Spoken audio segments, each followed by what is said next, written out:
Let's continue the chapter with the next topic, that is the democracy promotion. Take a close look at the two cartoons on this hand.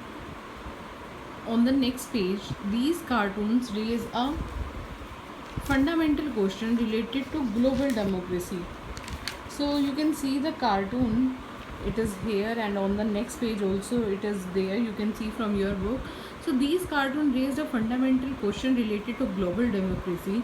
Recently many powerful countries in the world, particularly the United States of America, have taken on the task of democracy promotion in rest of the world. They say that propagating the values of democracy is not enough. Existing democracies should directly intervene countries that are non-democratic to establish democracy. So means they are doing the promotion of the democracy. In which country there is no democracy, they want that the democracy should be there. If there is no democracy, then they should try to bring the democracy in that countries. So in some cases powerful countries have launched armed attack on non-democratic country. This is what Sushmita was talking about. Let's see what happened in Iraq. Iraq is a country in Western Asia. It became independent from British rule in 1932. 3 decades later, there was a series of coups by the military officers. Since 1960, it was ruled by the Arab Socialist Baath Party.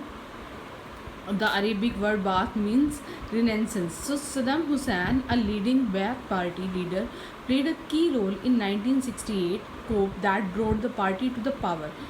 This government abolished traditional Islamic law and gave women the right to vote and several freedoms not guaranteed in other West Asian countries. So after becoming the president of Iraq in 1917, Saddam ran a dictatorial government and suppressed any dissent or opposition to his rule.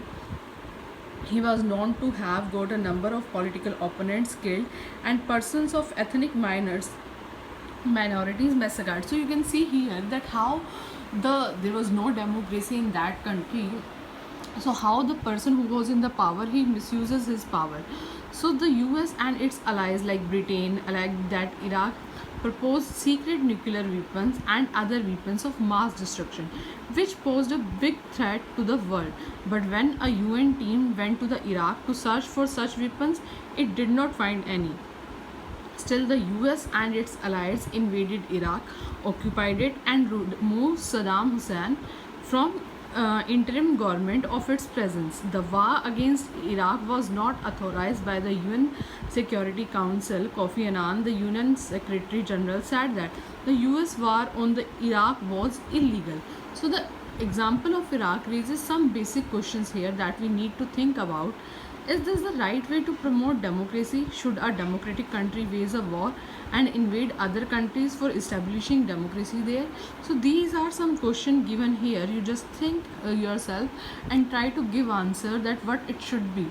So by this topic, our lesson is complete. I hope you all have cleared the topics, and on the next page you have seen the glossary also. So some of this you have done and some you have to do. So our lesson is complete. Do revision of the complete lesson. If you have any doubt, then you can ask, but try to complete the lesson from the starting.